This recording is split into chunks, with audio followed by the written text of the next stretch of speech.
Vamos falar de maçonaria, então, que eu acho que é a mais famosa, sim, a mais falada. Sim. Como que surge a maçonaria? Então, eu vou só tomar uma aguinha aqui rapidinho. Tranquilo. Como já se falou muito sobre esse assunto, eu vou tentar contar isso de uma forma diferente. Tá bom. Mas fora do normal. Vem do Egito mesmo ou não? Segundo eles, vem. É? Porque são conhecimentos... Na verdade, dá até pra andar mais pra trás. Sério? Vem de Atlântida, né? Se for... A Atlântida passou pro Egito. Caramba. Entendeu? Porque a ideia de Atlântida é o seguinte, os caras tinham conhecimento de alto nível, tinha tecnologia melhor que a de hoje. Era uma civilização mais avançada. Muito avançada, só que aí eles começaram a usar esse conhecimento para dominar, para subjugar, para o mal. Aí os deuses destruíram a Atlântida. E quando os deuses destroem a Atlântida, esse conhecimento é preservado por algumas poucas pessoas que sobraram daquilo ali. Esse conhecimento, então, ele sobrevive no Egito.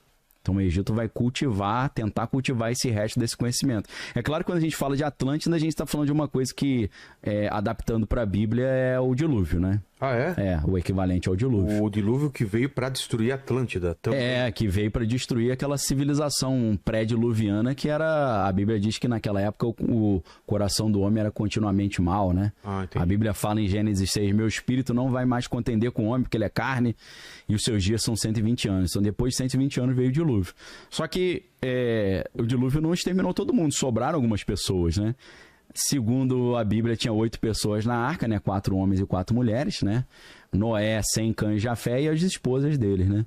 E de Cã saiu os cananeus e saíram também os egípcios, né? Porque um descendente de Cã chama Misraim. Misraim é um nome hebraico para o Egito. Inclusive é um nome no plural porque tinha o Reino do Norte e o Reino do Sul, por isso que é... Provavelmente teria algum conhecimento. Então, parece que esse conhecimento, o Cã e o Canaã, eles continuaram esse conhecimento. E aí o Egito foi fundado em cima desse resquício desse conhecimento, né? Talvez essa arca também não seria só de material genético, mas também de conhecimento técnico. Também, com certeza. A própria estrutura arquitetônica da arca é incrível. É um negócio que é impressionante. São medidas que você usa hoje para construir um navio. Você vê que é um navio que é... perfeito para suportar um cataclisma daquele, né? Porque ele praticamente tem um centro de gravidade que ele não tomba. Então, isso o maçom, ele gosta muito disso, né? As medidas de um navio que sobreviva a isso. Porque para eles, como é arquitetura, é construção, é engenharia, é tudo com base nos números e nas medidas, né? E não deixa de ser uma coisa mágica para quem não entende, né? Totalmente mágica, com certeza. Um papel para você, e você, sem a gente transforma aquilo no navio. Um navio, um prédio, uma coisa. Como é que o cara morreu, deixou escrito, aí passou esse conhecimento, né? Pro analfabeto daquela época era uma coisa totalmente fora do comum. Imagino que para eles viam essas pessoas até como com dons sobrenaturais. Sim. Então, né, geralmente que os maçons vão falar, né, que a maçonaria surge nessa época quando os pedentes, para não dar vantagem para o inimigo, né? O pessoal do exército escondia o conhecimento de como fazer armas, catapultas, para não dar vantagem para o inimigo. Até porque você imagina, né? Hoje a bomba atômica. Bomba atômica é um conhecimento secreto também, oculto. Dizem até que a bomba atômica não existe, alguns, né? Que é outra coisa. Como assim? Que não é uma bomba exatamente, é um outro tipo de tecnologia, porque alguns acham que pela física é impossível você criar uma bomba atômica. Eu acho ignorância isso. Tá. Né? Mas imagina se todos os países do mundo tivessem bomba atômica. Ia ser um negócio complicado, né? O cara acordou chateado com a mulher e joga a bomba atômica no vizinho. Então, tem um lado bom de certos poderes, é bom não estar na mão dos malucos, né? Mas eles vão dizer isso, que esse conhecimento foi passando, aí de Atlântida passou para o Egito, do Egito passou para os gregos, né? Principalmente o Pitágoras, que foi para o Egito estudar, né? Aprendeu a matemática lá. O Tales de Mileto, primeiro filósofo, aprendeu matemática e filosofia no Egito. Foi assim que ele conseguiu ser o primeiro grego que previu um eclipse. Ele chegou pros caras e falou, ano que vem, data tal, vai ter um eclipse. Os caras, vai nada. Aí teve, esse cara é um deus. Ele falou, não, fiz umas contas que eu aprendi no Egito lá, pô. Nossa. Entendeu? Então, esse conhecimento vai passando nos grandes impérios, né? Egito ali, Grécia, Babilônia, Império Medo-Persa. Aí depois para os romanos, dos romanos esse conhecimento se mistura um pouco ali com os árabes vão guardando alguns desses conhecimentos, conhecimentos não só de engenharia e de guerra, mas conhecimentos esotéricos também, né? Conhecimentos espirituais, porque segundo um maçom italiano chamado Leo Zagami, ele diz que a magia foi a primeira arma de guerra. Porque o primeiro jeito de você destruir o cara pra ele era você fez um feitiço pra destruir o cara. Não era. Não, segundo ele né? Tá. A magia é a primeira arma de guerra que já existiu. Você descobriu um jeito de fazer um feitiço pra destruir seu inimigo, né? E ele acredita nisso, né? Então, não é por outro motivo que existe também um vínculo entre as sociedades de espionagem e o ocultismo também. Porque existe todo um... Isso é um universo... A gente pode depois separar um dia para falar só sobre isso. Ou se quiser dar uma palhinha hoje. Na Alemanha nazista, o que os caras fizeram com experiências com... com essa parte sobre paranormal, percepção extrasensorial, né? Total. E na Rússia também, né? Os russos desenvolveram muito isso. Os alemães... Né, eles tinham as sociedades deles lá, Thule, né, tinha o princípio do Vril.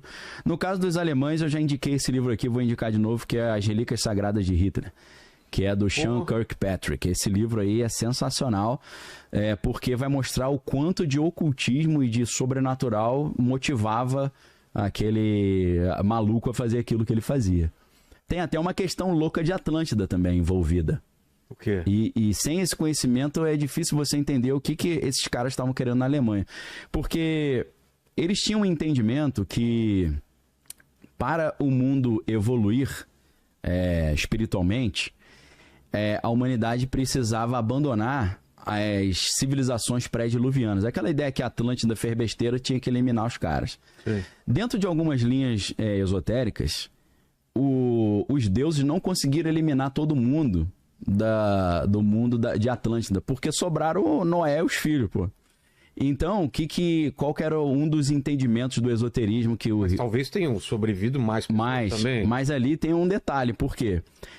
Dos 3 filhos de Noé, Sem, Cã e Jafé, de Sem, você sai os semitas. Tá. E aí, de Sem, ele tem um descendente chamado Éber, que aí vem os hebreus. Pô, vem tudo de lá, então.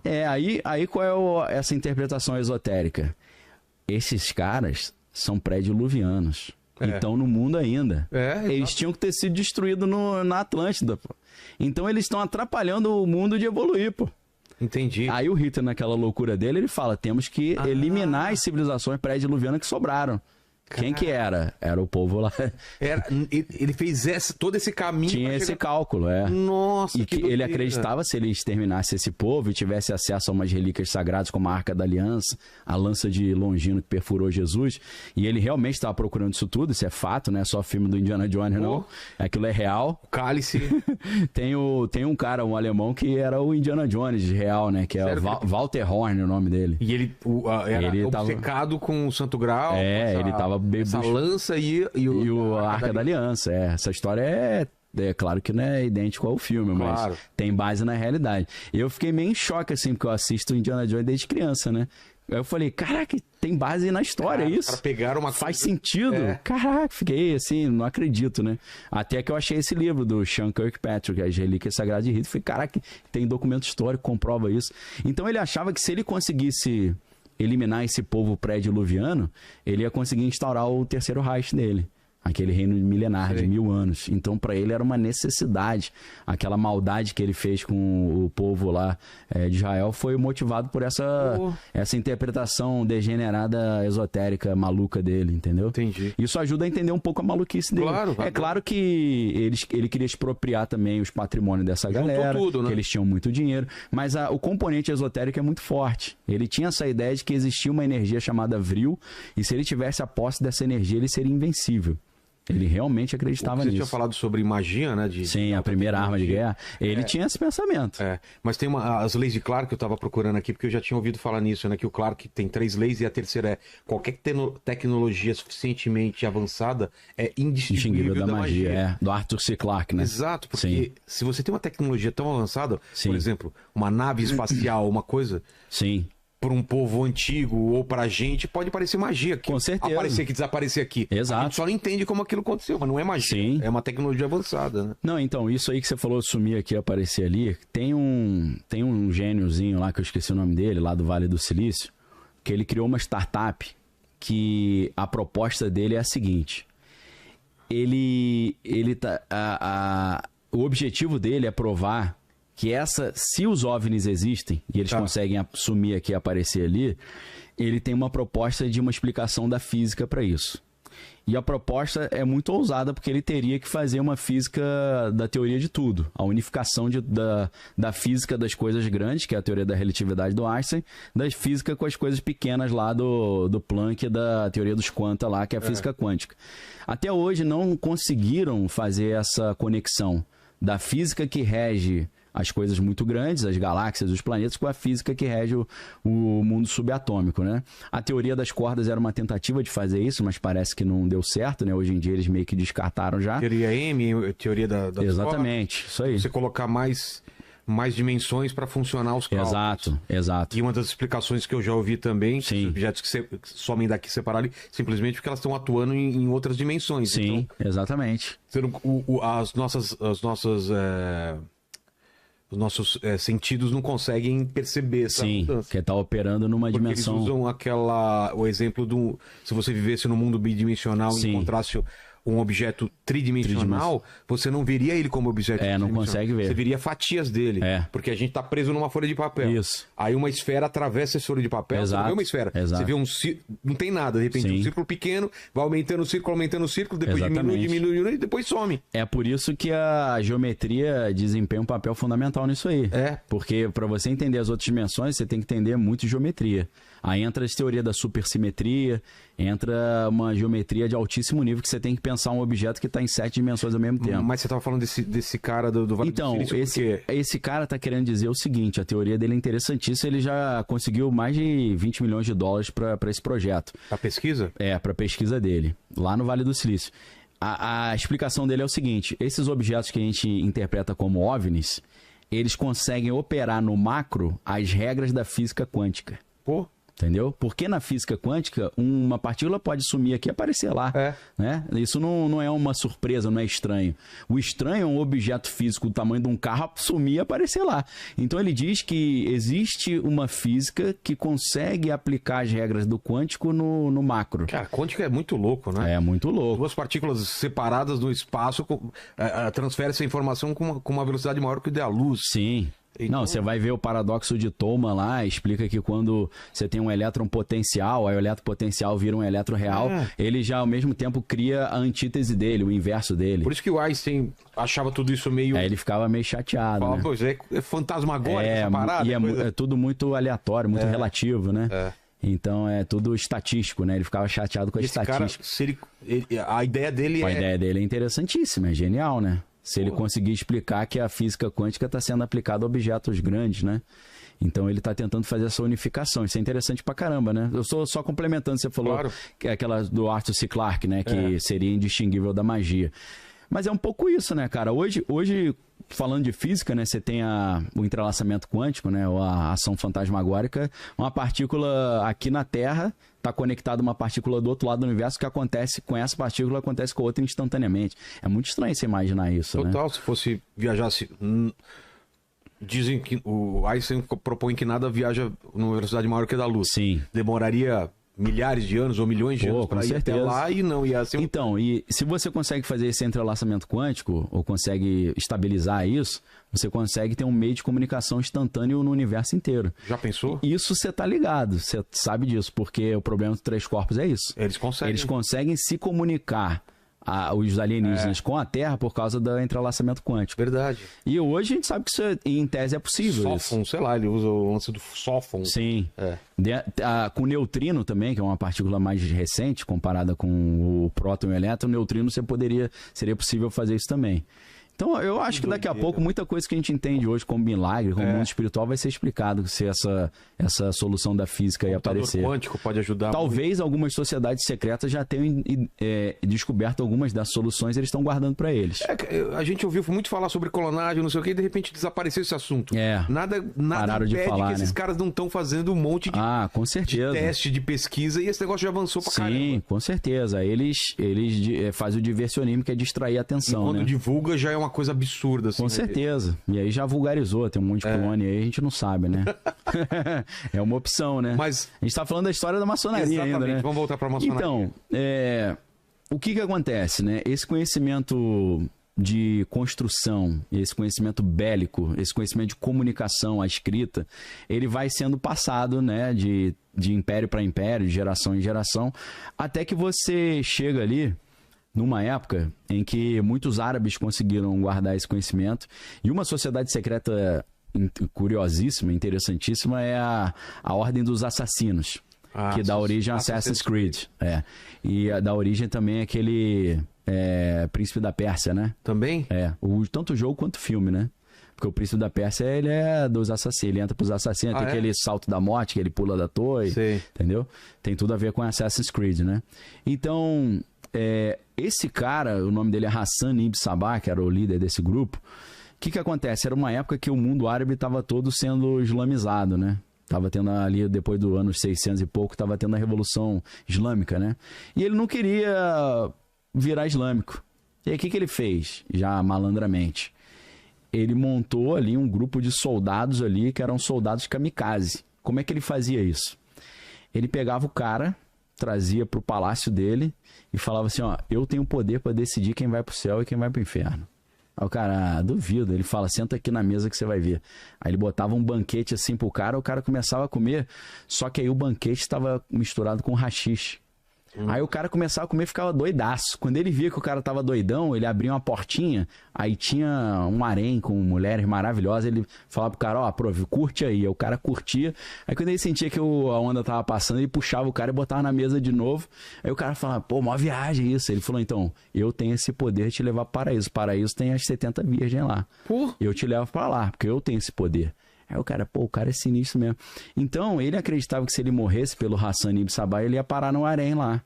Então, ele cria um grupo de caras que são kamikazes total. E ele conseguiu fazer o quê? Ele espalhou esses emissários dele, infiltrados em todos os exércitos dos inimigos dele. Os caras atingiram um posto de general, de comandante lá. Então, quando finalmente o palácio dele foi cercado, os caras, os 10 reis foram pra cima dele. E falaram pra ele, ó, melhor você se render que vai sair mais barato. Aí ele falou, começou a rir, falou, você só tá vivo porque eu quero. Aí o cara falou, como assim? Aí ele, meus soldados estão dispostos a morrer por mim. Os caras, estão mesmo? Aí ele fazia assim com a mão, os caras pulavam de cabeça de cima do muro do palácio, morria. Sim. Aí os caras, pô, estranho isso, né? Aí o cara falou, meu irmão, te dou 24 horas pra você se render, amanhã eu volto. Aí o cara ia dormir e acordava com uma adaga dos soldados do Hassan ibn Sabah do lado da cabeça dele. Ele falou, pô, minha guarda tá infiltrada. Então ele ganhava, como é que ele ganhou esse poder? Se infiltrando e botando o haxixe para fazer os caras, né, acreditarem nesses poderes espirituais dele. O haxixe dá origem aos hashishim. Os hashishim são os assassinos. A palavra assassino vem dos hashishim. São os caras que eram da ordem do hashish ou dos assassinos do Hassan ibn Sabah. Esse cara, ele não apenas tinha esses conhecimentos de persuasão, manipulação, né, operação psicológica, utilizar entorpecente para dominar os caras, mas ele tinha conhecimentos ocultos também, de esoterismo, que vieram lá do mundo antigo. E foi com esses caras que os cavaleiros templários brigaram quando eles tentaram fazer as primeiras incursões na Terra Prometida, para as guerras de reconquista ali da Terra Prometida. Então, quando os templários foram para lá e foram lutar com esses caras, tomaram ali tomaram um sacode bonito. E aí eles falaram assim, né, se você não consegue vencer, junte-se a ele, né? Então ele falou, pô, me ensina essa parada aí. Eles aprenderam esse conhecimento, tanto bélico, quanto econômico, quanto esotérico. E aí eles, acumulando esse conhecimento e usando aquela estratégia que a gente falou antes, né? Poxa, pacificamos a rota da Europa para Jerusalém. Agora o ricão europeu, no mundo medieval, pode fazer uma viagem para Jerusalém e conhecer a terra de Jesus ali. Aí o cara saía lá com a carruagem, cheio de pedra de barra de ouro, prata, era roubado no meio do caminho.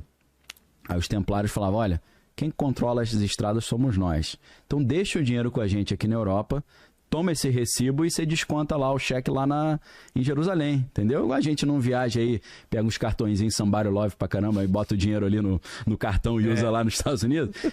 Os templários inventaram isso. Então, os templários, eles ficaram muito poderosos. A Ordem dos Templários traz esse conhecimento que vem lá da Atlântida, passando pelo Egito. Eles aprendem a construir os prédios, os palácios, né, os castelos.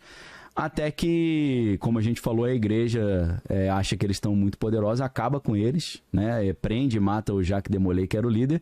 E aí, alguns estudiosos dizem que nesse momento, o que eles fazem?